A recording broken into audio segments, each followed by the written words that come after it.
What's up, Star Wars fans? My name is Strider Prime, and today is my first ever series of video builds dedicated to all things Star Wars. Well, technically speaking, Star Wars models. And I'm going to start off this new series with the kit that you see here. Before we discuss this, my new title of this series will be referred to as Force Builders.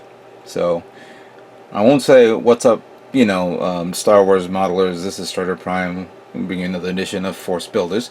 We'll just begin as Force Builders. So yeah, I've been. You can't deny the fact that we're all a little bit of a Star Wars fans here and there. And before there was Gundam, there was Star Wars. I think Gundam pretty much began with an idea and derived from the Star Wars series, and it's pretty much everywhere. You can't go to a non-English speaking country and see some sort of Star Wars reference. So with the fact that we're now seeing some new model kits coming out, updated models and things like that, I want to now begin a series of videos. Maybe this is probably going to be a limited run. I'll do a few this year, a few next year, depending on what I get.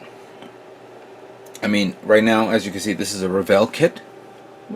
And Bandai has now announced their series of kits that I haven't seen any previews. We will see some previews soon enough at the end of this month at the hobby show in Japan. But I want to start looking into the ones that just came out now, recently in the past week or so, when they had their Force Friday, where they showed off all the merchandising for the Star Wars Episode 7, The Force Awakens, and of course Season 2 of Star Wars Rebels. And I would like to begin with the kit that you see here, the classic Millennium Falcon. Now, there's going to be a lot of Millennium Falcon kits coming out soon enough. There are existing ones, the classic ones, one from AMT, one from Revell, one from Bandai. I believe Fine Moles came out with one, but we're going to work on this Revell kit because this is the new one. Now, clearly, it's the same kit. It's the same ship. The only difference is, of course, is the radar dish, where it used to be the regular circle one. But for those of you who have not seen the last Star Wars movie, which was Episode 6, Return of the Jedi, that was popped off while the Millennium Falcon was going into the second Death Star. So it's the only modified part of the ship. There may be other consistencies or other details that we're not seeing here. Since this is a very small kit, it doesn't have any scale whatsoever. It doesn't say 1/44 or 1/200. I can do the math on the scale soon enough once we open it up. But it is a snap build kit, skill set 1 for ages 6 and above, and apparently it says here that you can actually build it in 30 minutes. I'm not going to take 30 minutes to build this. It shouldn't be that long to build something that's Snaptite. But what was interesting is this little feature right here: action, sounds, and lights. Really? So I don't have to put lights. This comes with it. And this kit at Toys R Us and probably other stores is retailing at $20. $20. It's interesting. Okay, here are the parts right there. 19 parts. I see a lot of features here. Good detail for this kit, for what it looks. And there are 3 other model kits that just came out. The Resistance X-Wing Fighter, not the Rebellion X-Wing Fighter, the Resistance X-Wing Fighter. The First Order Special Forces TIE Fighter, which I have, but we'll do that in another video for that. And Poe X-Wing Fighter, which is basically the same as this. The only difference is a different color tone. Wow. Pretty interesting. Alright, you know what? Let's open it up and see what we have to work with. Granted, I know many people are probably going to be telling me, why don't I just paint it? You know what? I'm not going to paint it on this first video, because if I am, I will paint the one that comes out from Bandai. I think, you know, hopefully Bandai will release one this year. Alright, so let's pull it out. Oh. A plastic cover. Ooh. Anything else? Yeah, there's some more parts in here.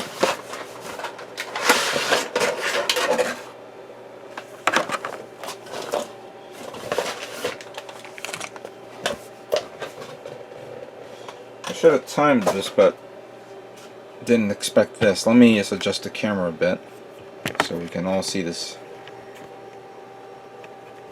There we go.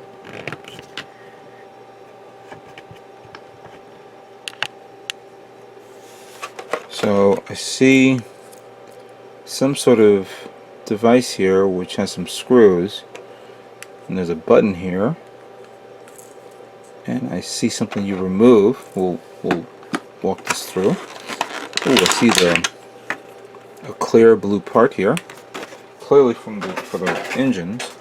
And we have some smaller parts here.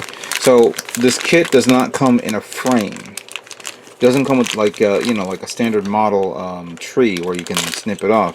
And obviously it's already pre-painted. So you know, what do you get? You know, it's what you expect for a snap build kit. You know, Revell has made a lot of snap build kits lately for the Star Wars line. I haven't seen one other than the classic Star Wars kits where you have to actually build it and paint it and sand it down and all that stuff. The new one, they try to keep it simple. So let's see here. So the first step is I guess we take the bottom part of the ship, which is this, and then we start putting these parts. Okay, so these represent the landing struts.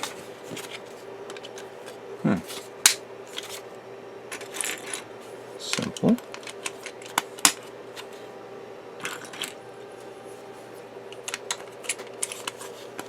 Alright, that's complete.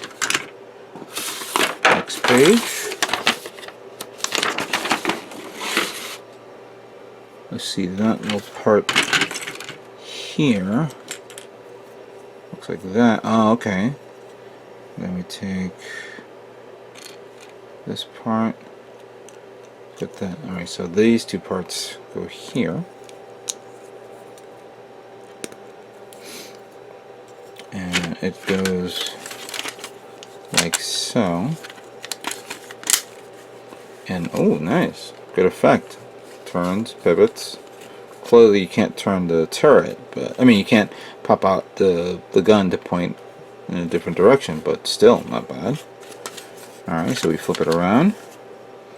Then we have this part here. Actually no. We need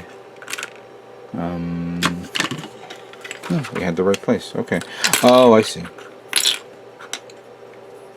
By the way, these are not numbered, so you're only going based on the what it looks like.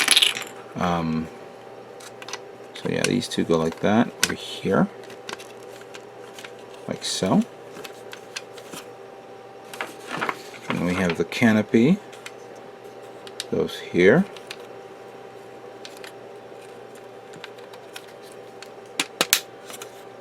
Then we have this unique little box, but we're going to remove this. We'll put this here. Oops. Slide that in there. There's a little bit of a weight there. Then we put the clear part here. Oh, those are not screws. Those are lights. Interesting. Alright, then we take the top part. We put the radar dish like that. Same thing with hold on a second. Same thing with this one. Where's the there it is.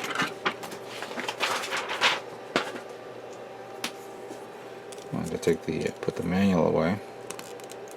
So then we have this part that goes here. Then we have these two parts, which I don't understand. I guess they, oh, these probably connect the kit together. Oh, wait, before you do that.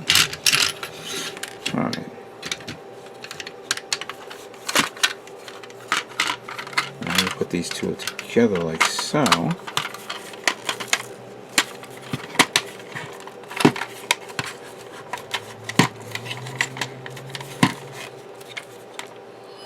Whoa. Cool. Very, very cool.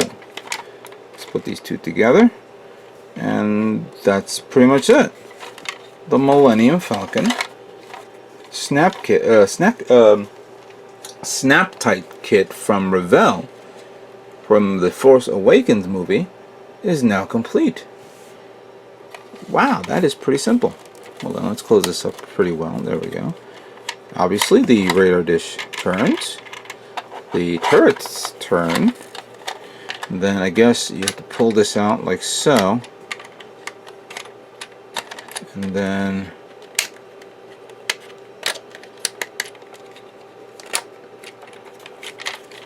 make it look like it's landed. Okay, so let's see this sound effects, what it does. Okay, this is the pew pew sound right there. That's a classic sound that we all remember. And the takeoff sound. Alright. Oh, okay, so it repeats itself, so that's pretty cool. 3 sound effects. Plus the lights. Look at that. It doesn't stay on. Just to stay on for a few moments, but still, it's the overall. It looks amazing. My hat's off to Revell to making a really, really simple, unique kit for anybody who's a fan of Star Wars, who's getting into Star Wars for the first time. It's a great starter. There's other kits out there that's coming out, and clearly in a few months we'll probably be seeing the same vehicles from maybe from Revell in a larger scale, or from Bandai. Speaking of scale, I measured this and it's about 8.5 inches long. The original, or the technical specification of the Millennium Falcon is 34.37 meters. And if I do the mathematics right, hold on a second, I gotta pull out my old trusty calculator. So 34. We're gonna just we'll round it down to 34. 34 meters. And I think it's about 3.5 feet. So let's multiply that by 3.5 equals 119 feet. 119 feet. Multiply that by 12 inches is 1,428 inches. Divide that by 8.5 equals 168. So this is technically, and if my arithmetic is right or wrong, or somebody's going to correct me, this scale is 168 scale. So it could be a 160th or 165 or 150th scale. So it's around that ballpark. So I'm going to round it down to 165. So this is a 165th scale. If I'm wrong, you have the permissions to correct me. But this is just a rough guess. Rough guess, that is. So I hope you guys enjoyed this cool little video of this cool little kit. I highly suggest for those Star Wars fans to get it. I will do some Star Wars videos in the future, based on the new movie, based on classic kits. I'm not going to get every Star Wars vehicle out there, just what appeals to me and what calls to me. But hopefully when I see the better kits, I'll have some time to not only build them, but paint them as well. With that being said, I'd like to thank you all for watching. And what can I say but may the Force Builders be with you.